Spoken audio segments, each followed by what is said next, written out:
Hey guys, this is Warhawk Beyond 2040 bringing to you yet another edition of the Spider-Man review series, and once again I am here to talk about another favourite episode of mine from Season 1, and this episode in particular that I am going to be talking about features a character who walks a very fine line between a hero and a villain, and I wouldn't necessarily say that he's one of the main heavy hitters of the Spider-Man Rogues Gallery, like someone like the Kingpin, Venom, or even the Green Goblin for that matter.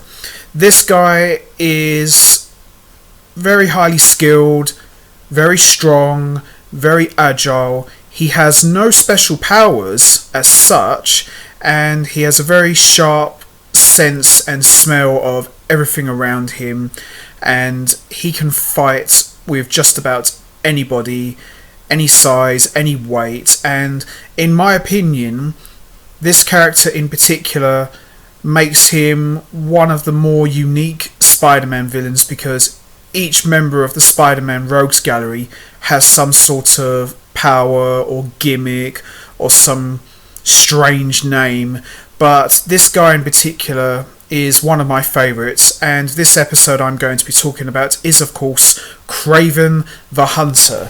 Now, just like the name of the episode says, this episode marks the debut of Craven the Hunter. Now, Craven the Hunter, whose real name is Sergei Kravinoff, made his debut in Amazing Spider-Man issue 15 back in 1964, and just as I've described him, he's exactly what he says he is. He is a hunter. He's been around all across the world and has defeated and captured some of the most dangerous animals on the planet, and he comes to New York City looking for the ultimate prize, and that is of course capturing and hunting down Spider-Man. Now, Craven the Hunter refers to New York City as the concrete jungle. Now, Craven the Hunter has always been one of my favourite Spider-Man villains for many years. He's got a very cool look. He's a big guy, as I mentioned earlier. He's got dark hair, big beard, moustache, and he has this great big humongous fur on his back, and he's Russian, just like the name says, and Craven the Hunter has been on and off enemy of Spider-Man for many years. He's sometimes been an ally to Spider-Man, and at times he's been one of Spider-Man's most fiercest enemies. And at one point, I believe Craven the Hunter was actually a member of the Sinister Six. And a little trivia for a lot of people out there who may or may not know this: Craven the Hunter is actually the half-brother of Dmitry Smerdyakov, also known as the Chameleon. Now, this is quite interesting because in the show, they never acknowledged or even shown the Chameleon and Craven in an episode together, and I don't even think they even did a team-up episode, which is a real shame really, because I think that could have been one of the standout episodes for the animated series, but they never took advantage of it. A real missed opportunity in my opinion. And this episode also marks the debut of Dr. Mariah Crawford, the lover of Craven the Hunter, and originally Dr. Mariah Crawford was supposed to be a one-shot character, but she ended up returning in Season 2 and playing a very big part in the show. And when Dr. Mariah Crawford first appeared in Season 1, she was okay, but I found her to be quite annoying at times, especially her voice, but the character ended up growing on me because she ended up playing a huge part in the Neogenic Nightmare story arc for Season 2, where she developed the cure for Spider-Man's mutation problems that he was experiencing for most of that season. But that's something I'm not going to get into now because that's for a whole other video for a whole different time. But Dr. Mariah Crawford would go on to be another trusted ally for Spider-Man, and just like Dr. Kurt Connors, she was also a big part in explaining the science aspects of things. And with Dr. Kurt Connors, he was all about the physics side of science, but with Dr. Mariah Crawford, she was all about the blood, chemistry, and DNA aspects of science, and she would later go on to become an even bigger character in later seasons when she herself mutated into a feral cat called the Stalker and started running out of control. So it's quite interesting to see how a one-shot character like Dr. Mariah Crawford would end up becoming quite a big character in her own right. And like I said, didn't like her initially, but over the course of time I learned to appreciate her and respect her, and she, again, she was another important ally for Spider-Man in terms of the trouble that he would go through in later seasons. So this episode kicks off with Peter Parker at the Hardy Foundation going for an interview as a science technician, and Peter says to himself that if you nail this interview, you'll be working in a real science lab in no time. And I thought this was kind of a nice bit of character development, especially as we've seen Peter Parker working in science laboratories before with someone like Dr. Kurtz Connors, so it kind of makes sense for him to go for this sort of job. So as he's about to go into the office of Dr. Mariah Crawford, we hear a man shouting and throwing furniture around, and we see it's of course Craven the Hunter, and Peter pops his head in through the door and says, "Is everything okay, Dr. Crawford?" And Craven slams the door and shouts, "Stay out of this!" And Dr. Crawford screams at Sergi, "Listen to me, this is exactly why I left in the first place." And we hear Craven say, "Mariah, I have travelled all this way to bring you home." And then as we see Mariah climb out of the window, Craven follows her, and Peter opens one of the larger windows and says, "I really hope this guy isn't going for the same job that I am." And then we see Craven on the rooftop with Mariah say, "I will not harm you." And then Spider-Man comes to the rescue and says, "Hey, you heard the lady, back off." And Craven says to Spider-Man, "I will not hurt her." And Spider-Man says back, "Ah, but you're going to hurt me instead." And Craven replies back with, "Spiders are known to be predators in the jungle, but you have proven to be easy prey." And we start seeing Craven manhandling Spider-Man, and Spider-Man says, "Damn, this guy's really strong." "What are you, a former wrestler or something?" And we see Craven show that agility and agile skills that he is known for. Spider-Man is able to get to the upper hand and throws Craven off the side of the rooftop, and he quickly looks over and sees that Craven has disappeared. This fight scene with Craven and Spider-Man I thought was really good because Craven really proved to be a real physical challenge for Spider-Man, and unlike much larger opponents like Venom and Kingpin, Craven didn't just rely on his size to dwarf Spider-Man, so to speak, because Craven is not a small guy. Far from it. He's a big guy in his own right, but what I liked about this fight was he had no special powers.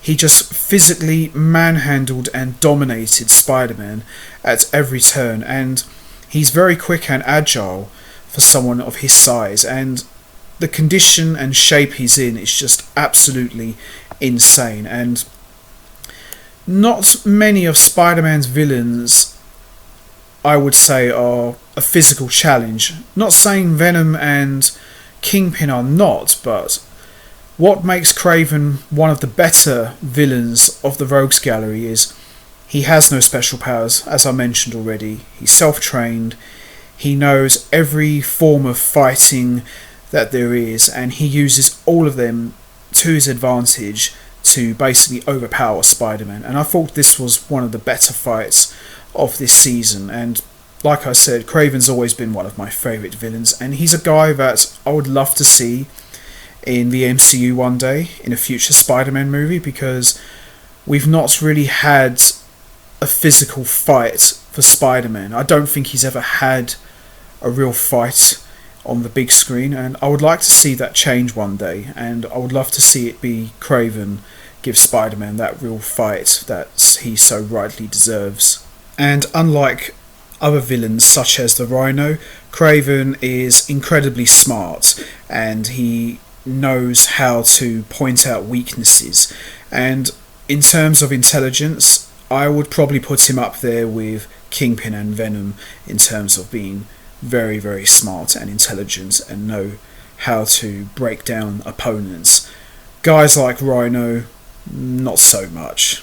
So after Spider-Man looks everywhere for Kraven, Dr. Crawford then frantically tells Spider-Man that no one can stop Kraven and that she's not safe, and Spider-Man picks up Mariah and web swings away, and Spider-Man asks Mariah, who was that guy anyway? And the next scene we get is a really good flashback about Kraven's backstory. Now, in terms of the backstory, it's a little bit different in the cartoon than in the comic book, because it's been a long time since I've read the comic book, but from what I remember, Kraven was already an established hunter with a mean streak, and like I mentioned at the beginning of the video, Kraven had been all around the world capturing and hunting down some of the most dangerous animals on the planet. But here, what we see in the flashback is Kraven, just like in the comic book, he is still a big game hunter, but in a different way, because I seem to recall in the comic book he liked hunting animals down for sport, which is why he comes to New York City looking to hunt down Spider-Man. But here in the cartoon, he was brought in by Mariah Crawford to find an old colleague of hers who had disappeared in the jungle many years earlier. So I thought that was an interesting way to establish the relationship between Sergei Kravinoff and Dr. Mariah Crawford. And I thought the way they fell in love with each other was very interesting, because we see in the flashback they are sitting by their tents with some firewood, and we see a snake try to bite Mariah Crawford, and Kraven just picks up the snake like it's a piece of paper and just throws it away like trash. So I thought that was quite a unique way for these two to get together as a couple. And we then see in this flashback they have finally found Mariah Crawford's colleague, Dr. James Reeves, who disappeared in the jungle, and they discover that he has tested this wonder drug, as they called it, that is able to heal or cure any diseases, but there was a side effect because the serum had turned Dr. James Reeves into this feral creature, and Reeves then gives him the last vial of his serum that he created, and then we see Dr. Reeves disappear into the jungle, and Mariah attempts to go after him and convinces him to come back with her, and then we see that Mariah is attacked by a giant pack of hyenas, and Sergei, being the hunter that he is, goes to Mariah's rescue, and we see him take on all of these hyenas by himself and absolutely manhandle him. And I thought this was a real badass moment for Kraven, because how many guys do you know with no special powers can take on an entire pack of hyenas by himself and come out on top? Bear in mind he did get badly injured, but just the fact that he was able to not only outrun the hyenas, but he was able to just manhandle all of them by himself with his bare hands. And I thought this was a great moment in establishing Sergei Kravinoff as the primal beast known as Craven the Hunter. And we see him, after manhandling all of the hyenas, he collapses, and Mariah gives him the so-called wonder drug, aka the serum that Dr. James Reeves gave her earlier, and pours it all over his wounds, and within seconds all of the wounds have healed and disappeared, and Sergei makes a full recovery. This was a really intense flashback, and I like the way they already established Kraven as a really tough guy and a man of the jungle, that he wasn't just some generic big guy. And I thought the way they explained how Kraven was able to get his ability and his skills was quite interesting too, because he already had them, but by Mariah giving him the serum, it just kind of enhanced them. So I thought that was really well done and some good storytelling in terms of Craven's backstory.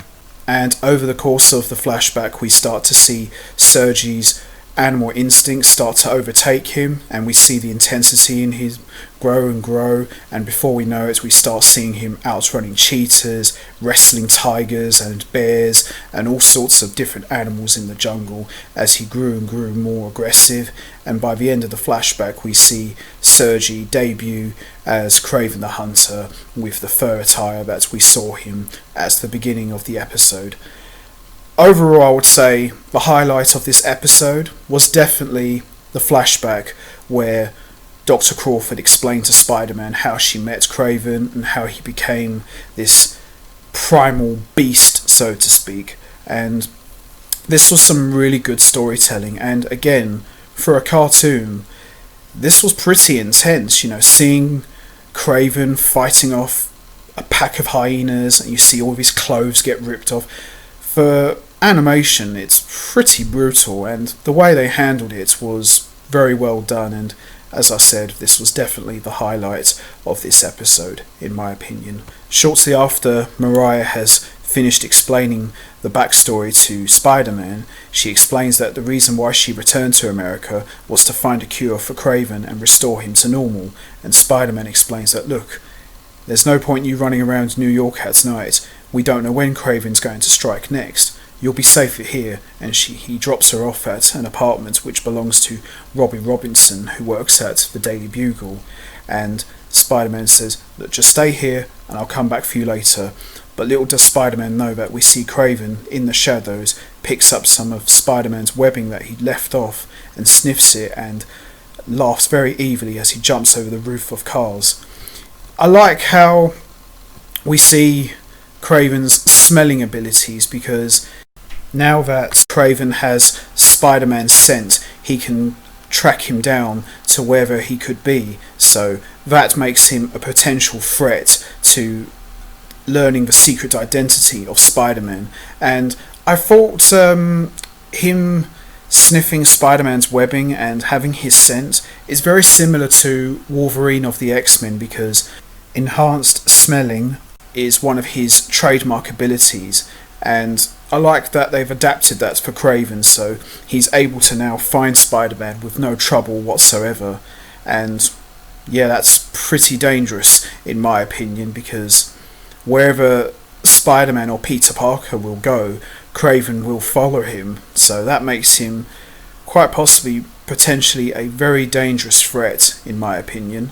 So then we see Craven the Hunter trace Spider-Man's scent to Robbie's apartment, and Mariah quickly leaves the apartment thinking it's Craven coming in through the door, and we see Craven attacks Robbie and thinking that he's the other man that has stolen Mariah away from him, and he says to Craven, "You must be the other man, aren't you? Where is Mariah Crawford?" And Robbie frantically explains to Craven that, "I don't know any Mariah Crawford, just who the hell are you?" And then he trashes Robbie's apartment, and I thought this scene was, I wouldn't say it was funny, it was not meant to be funny, but seeing Craven trashing an apartment, and he's supposed to be a hunter, and he's attacking Robbie thinking that he's stolen his girl, it's just unintentionally laughable in my opinion. And this is the sort of thing you probably would have seen in an old TV show from like the 60s or even the 70s, if you know what I mean. But it's just really funny to see Craven supposed to be this hunter, and surely you would think that the other man would be Spider-Man, not some random guy in an apartment like Robbie. So we see Craven is continually trashing the place and is sniffing him out, but he can't find her, and then he shortly after abducts Robbie. Funny scene, but I don't think it was supposed to be funny, but what can you really say? So then we see Peter Parker is getting ready to take pictures for the fashion show, and he is dressed up in a tux with a little bit of help from Aunt May, and he explains that, "I feel like an Undertaker in this suit." I didn't know Undertakers wore tux. Interesting. So then at the fashion show, we see Peter Parker goes backstage to meet Mary Jane Watson, and she's wearing a leopard print dress. Nice. MJ explains to Peter that, what do you say after the party, you and I go out for dinner, just alone? And Peter, of course, says, yes, that sounds good. And then shortly after, Felicia Hardy asked him out on a date and says, what do you say we go to the after party? And Peter, of course, not being the guy to say no, and he stands there thinking, I'm supposed to be going out of MJ. Really? Spider-Man having a love life and actually going somewhere? Yeah, that will be the day. So as we see Mary Jane strutting her stuff, we then see Craven kick the door in and has clearly found Spider-Man's scent in this room. Oh boy, this ain't going to end well. And there's a hilarious comment from one of the guests saying, oh look everyone, it's the guy from Cats. Funny scene. And then we see Craven jump on stage, gets on the mic, and this scene was really funny, and I think this would work in an MCU movie. And we see Craven get on the mic and shout out, Spider-Man, I know you're in here, stop hiding from me. And we hear the guests talk to themselves and say, oh, these guest shows are usually quite boring. And then we hear Spider-Man shout out from the window and say, yo, Jungle Jim, up here. So I thought that was quite a funny scene as well, even though it was not supposed to be funny. But this is definitely something I would like to see them adapt to an MCU Spider-Man movie one day, because this was actually quite funny. We then see Craven and Spider-Man fight each other, and it's mostly just Craven just manhandling Spider-Man, and this was another good fight scene. And all the fight scenes that Craven and Spider-Man had never disappointed. And then we see Craven charge at Spider-Man and he jumps over the edge of the roof, and then a second later we see Craven holding his hand on the ledge and he somehow suspends himself in midair, and he tells Spider-Man that, bring me Mariah Crawford or I end your comrade. And Spider-Man says, my comrade? Who would that be? And he holds a picture of Robbie, and Spider-Man very angrily says, I swear if you hurt Robbie Robinson I'll... No, you listen to me, says Craven. You have 6 hours to bring Mariah to me. She'll know where to find me. And don't even attempt to try and follow me. And then he just jumps off the roof and he disappears. And we see Spider-Man standing there thinking, oh my god, it's my fault. Robbie's in danger. So that's what he meant by my comrade. Looking back on this episode, I can't help but feel that maybe Spider-Man has to take a little bit of this on the chin, because think about it. Dr. Mariah Crawford is in danger. And obviously Spider-Man is not going to take her back to her apartment, because that's the first place Craven will go to. So why would you tell Mariah to hide at someone else's apartment? I mean, it's not Spider-Man's fault that Robbie came back early from his vacation, but that's putting him in danger as well. So I don't really understand the logic behind that.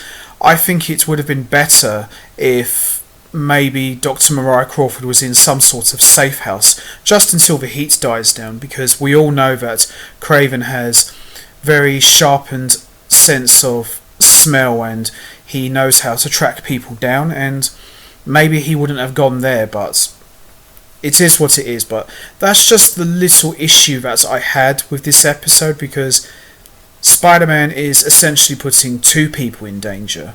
Not intentionally, but he still is nonetheless. But I guess, even heroes can make honest mistakes, even if they have good intentions. But, it is what it is. Shortly after, we see Craven is at the Central Park Zoo and is setting a number of traps for Spider-Man. We then see Craven takes a gag out of Robbie and gives him some water. Robbie then asks Craven why did he abduct him. Craven answers by saying that if you take what belongs to another, there must be retribution. Robbie attempts to tell Craven that New York isn't the jungle, and Craven tells Robbie that New York is a concrete jungle, and the same rules apply. Craven. Gotta love that guy, honestly. We then see Spider-Man is continuing to look for Mariah, knowing that he is running out of time. When Spider-Man arrives at the laboratory, he does not find Dr. Crawford there, and is unaware that he just missed her by only a few seconds. Spider-Man decides that he can't let Craven call the shots, and he has to be the hunter now. And Spider-Man sees a sign advertised in the Central Park Zoo, and realises that is where Craven must be. Then we see Mariah is working on a cure for Craven and goes to look for him. Mariah then places the cure in a test tube and runs out the door. I liked how for this scene Spider-Man actually used his head, and this was actually a good bit of detective skills that we saw from Spider-Man, and realising that, wait a minute, Craven is a hunter, he likes hunting for animals. Where would a hunter go to hunt animals? The zoo. So I thought that was some good little bit of detective skills on Spider-Man's part, and the way he was able to put all of the clues together to find Craven and his location. A short while later we see Spider-Man arrive at the zoo, and he falls into a trap set by Craven. This causes Spider-Man to fall into the rhino exhibit, where a giant rhino charges at him. However, Spider-Man is able to jump out of the way and make it to safety. Spider-Man then sees Robbie Robinson suspended above a waterfall. Meanwhile, we see Craven is watching Spider-Man in the shadows, waiting for Mariah. Spider-Man replies that he doesn't know where Mariah is, and asks Craven if we can talk about it like civilized men. Craven steps out of the shadows and says, I already gave you enough time, and you didn't deliver. Now you're going to pay the ultimate price. And then we see Craven release a smokescreen and attack Spider-Man. However, Spider-Man is able to throw him onto the ground. As Craven reaches in his jacket, he grabs a rope and throws it at Spider-Man and snares him. At that moment, Mariah runs in. However, Mariah accidentally triggers one of Craven's traps, pushing her into a cage with lions, and also sends Robbie into the water to drown. As Craven goes to help Mariah, Spider-Man dives in to save Robbie, who is about to be eaten up by giant alligators. Spider-Man then grabs Robbie and gets away from the alligators and gets him to safety. Spider-Man then saves Craven from the lions, and they learn that he is badly injured. Just like we saw in the flashback, but in reverse this time, Dr. Mariah Crawford gives Craven the antidote which counteracts the effects of James Reeves' serum, and Craven returns to his old self.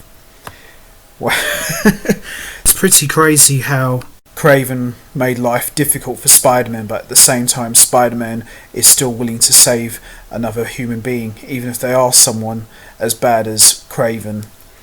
So then the next morning we see Craven back to his old self at Sergi, along with Mariah, boarding a ship back to Africa. Craven then tells Mariah that the nightmare is finally over and kisses her, and Spider-Man watches as the two of them leave into the sunset, and Spider-Man says, it's funny, isn't it? All that trouble, and I don't even get a thank you. I don't even get the girl either. I'll be lucky if Mary Jane or Felicia ever speak to me again. Now I know how other heroes feel when they don't get any respect. And then Spider-Man says, stick a fork in me, I'm done, and then swings away. And that pretty much wraps up the Craven the Hunter review. Overall, a very good episode, apart from that one little issue that I had, but I thought the way they handled Craven's backstory was very well done, and the highlight of this episode was definitely the flashback stuff with how Sergei Kravinoff became Craven the Hunter. And this was a really fun episode. There was some great fight scenes, there was even a couple of funny moments. Overall, this was a really good episode, and this was definitely in my top 10 favourites of Season 1. So I'm going to wrap this up now. What did you think of the Craven the Hunter episode? Did you enjoy it? Was there any issues you may have had? How did you think they handled the backstory of Craven the Hunter? Did you think they did a good job? What did you think of the emotional connection that Craven the Hunter had with Dr. Mariah Crawford? And what did you think of the Spider-Man and Craven fight scenes? Did you think they were good? And where do you put Craven with the other Spider-Man villains?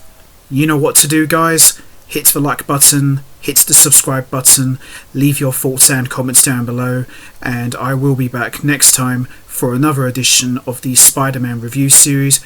where I'll be talking about another favourite episode of mine from Season 1, and the next one that I will be talking about is actually the Season 1 finale, which was one of my favourites from Season 1, so make sure you don't miss that. So until next time, take care everybody, and stay safe.